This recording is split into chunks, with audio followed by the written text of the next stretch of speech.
Hey guys, അപ്പോൾ സമയമുള്ളവരും സമയമില്ലാത്തവരും ശ്രദ്ധ കിട്ടോ. ഈ വീഡിയോയിൽ പ്രത്യേകിച്ച് ഒന്നുമില്ല. ഇനി അത് കരുതി ആരും സ്കിപ്പാക്കാൻ നിൽക്കേണ്ട ഗൈസ്. അപ്പൊ ഇന്ന് ഞാൻ ഇമ്മാന്റെ നിർബന്ധ പ്രകാരം നമ്മൾ മാങ്ങ പറിക്കാൻ പോവാണ് കേട്ടോ. നമ്മളെ പേരന് തൊട്ട് മേലെ തന്നെ കേട്ടോ നമ്മളെ മൂച്ചുള്ളത്. ഇനി ഇതീറ്റങ്ങളൊക്കെ ഈ നമുക്ക് അടിയിൽ ഇറക്കണം ഗൈസ്. അവിടെയാണ് കുറച്ച് ആൾക്കാർ കണ്ടപ്പോൾ ഞാൻ ഷോർക്കാൻ വേണ്ടി തോട്ടിയെടുത്തായിട്ട് മേലെ കയറിയ ഗൈസ്. എനിക്കാണെങ്കിൽ ഒന്നിനും വയ്ക്കണു. അങ്ങനെ എങ്ങനെയൊക്കെ ഗൈസ് മാങ്ങ കിട്ടിയും കേട്ടോ. ഇത് മൊത്തം നമുക്ക് ഇനി പെരീക്കൊണ്ടാവുന്നതാണ് ഗൈസ്. അങ്ങനെ പെരീക്കെത്തി നമ്മൾ ആയുധങ്ങളെല്ലാം അവിടെ വെച്ചുകൊണ്ട് നമ്മൾ നേരെ അങ്ങോട്ട് ഇരുന്നു. അതന്നെ ഗൈസ്, കത്തിയെടുക്കാൻ മുറിച്ചാൽ തിന്നു തന്നെ. അങ്ങനെ നമ്മൾ കുറച്ച് മാസം ഇറങ്ങിയിട്ട് തൊള്ളി കട്ടു ഗൈസ്. പിന്നെ അങ്ങോട്ട് മതിയായി.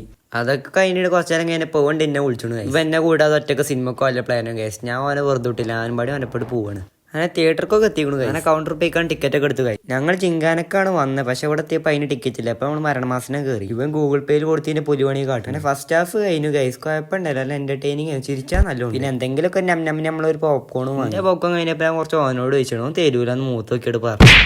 അങ്ങനെ സിനിമ മൊത്തം കഴിഞ്ഞു കൂടും. കുഴപ്പമുണ്ടായിരുന്നു. എന്റെ ഇടക്ക് സെമീജിന്റെ കുറച്ച് പാട്ടും പരിപാടിയൊക്കെ ഉണ്ടായിരുന്നു, റെക്കോർഡ് ചെയ്യാൻ പറ്റിയില്ല. പുറത്തേക്കിട്ട് ഇറങ്ങിയിട്ടുള്ളൂ. അപ്പത്തേക്കും സ്പോയിലർ ആക്കാൻ തുടങ്ങി. എല്ലായിടത്തും എത്തിയിട്ടുണ്ടാവും. അങ്ങനെ പോണേക്ക് ഒരു ബൂട്ട് വാങ്ങാൻ നോക്കിയാണ്, പക്ഷെ ഇവിടെ ഇല്ല. അപ്പൊ നമ്മള് പിന്നെ വേറൊരു കടിക്ക് പോകും. അങ്ങനെ അവിടെ എത്തിയപ്പോൾ അവിടെ ഞാൻ ഉദ്ദേശിച്ച ബൂട്ടൊക്കെ ഉണ്ട്. അങ്ങനെ അതൊക്കെ ഇട്ടാക്കി ഫിറ്റ് അല്ലേ നോക്കിയിട്ട് ഇപ്പൊ നമ്മളത് വാങ്ങി. പിന്നെ പോണേക്കൊന്ന് ഒരു ജ്യൂസും കുടിച്ച് ഞങ്ങൾ നേരെ പെരീക്ക് പോയി. അപ്പൊ ബൈ.